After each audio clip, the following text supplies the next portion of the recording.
great to see you guys and girls. It's amazing to be back because I actually came from St. Stephen's College to one of the very first Mood Indigos way back in 1974.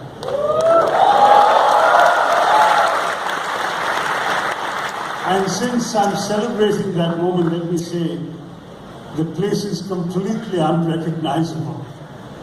Certainly in those days, there were no sponsors. There weren't foreign artists backstage waiting to perform. There weren't the kinds of numbers we have here.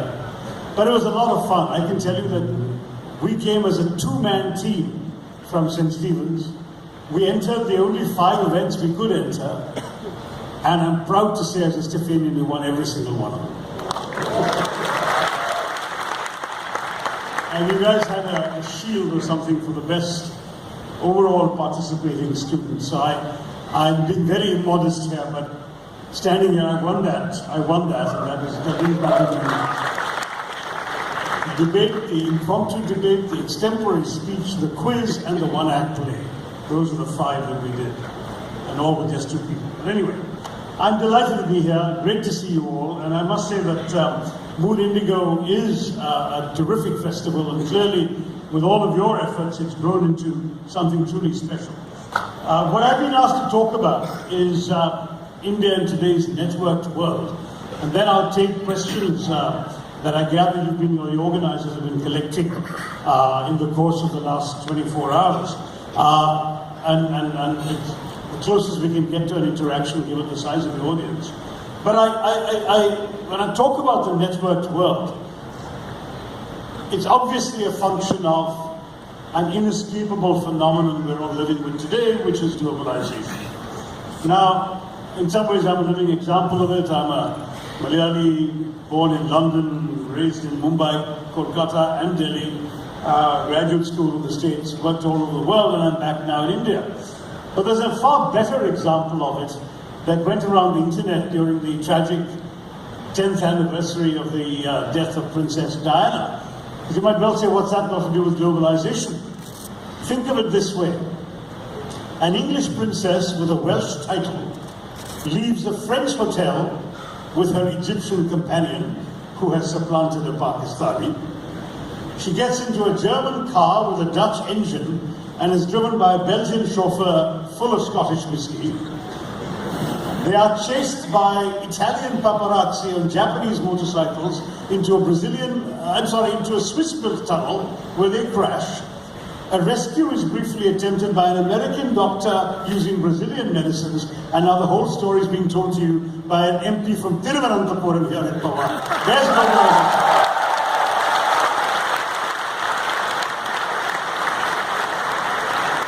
Anyway, so that's the world that in many ways we're living in. And I want to say, in order to sort of, I know techies tend to think, and I know you're not all techies, you've come from other colleges too, but tend to think in a very logical way. So I thought I should give you some specific points you can have a takeaway from this. And that reminded me that during the First World War, when the then American President Woodrow Wilson proclaimed his 14 points to end the war, the then French President Clemenceau said, 14 points, even the good Lord only needed 10. So I'm going to try and keep it below 10 and give you guys 9 points about the networked world in India's place. So the first is, of course, that there's no escaping globalization. Even in a country like India, this is fundamental. But you should remember that self-reliance and economic self-sufficiency were a mantra for more than 4 decades after independence, and there were real doubts as to whether the country should at all be open to the world economy.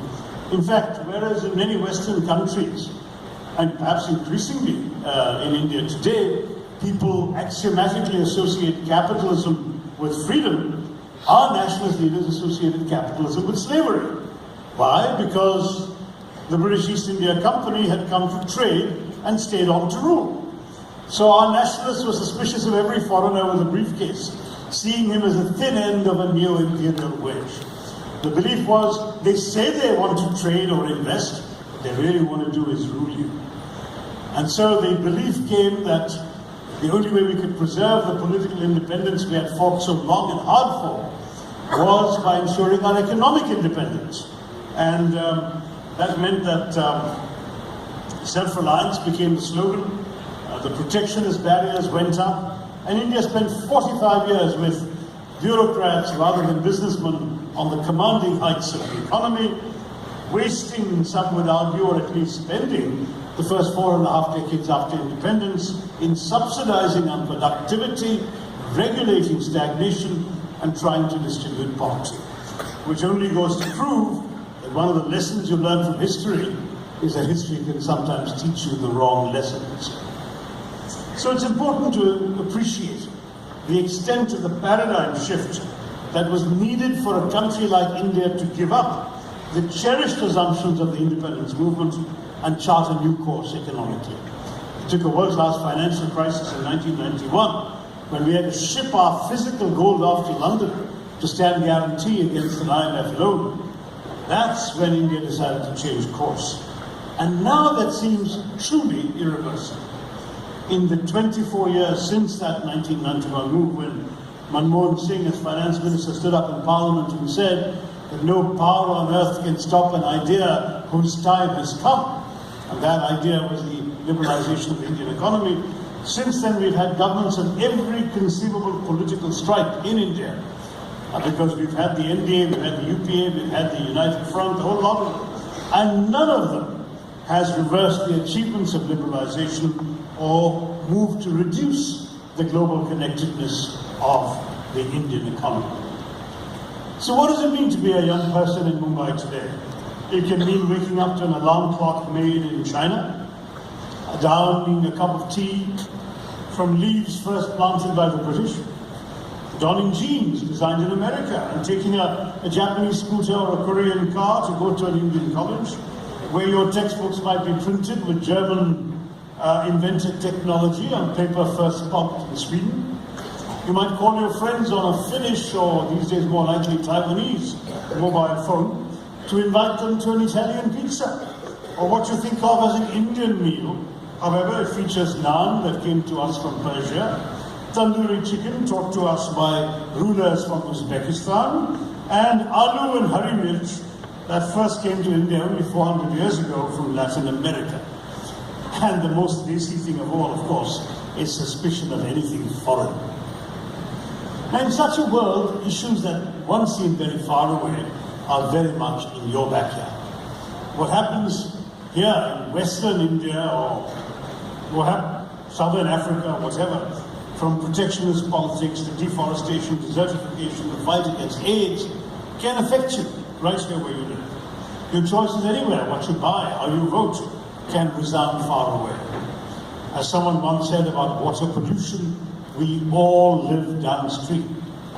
We're all interconnected, and we can no longer afford the luxury of not thinking about the rest of the planet in anything we do.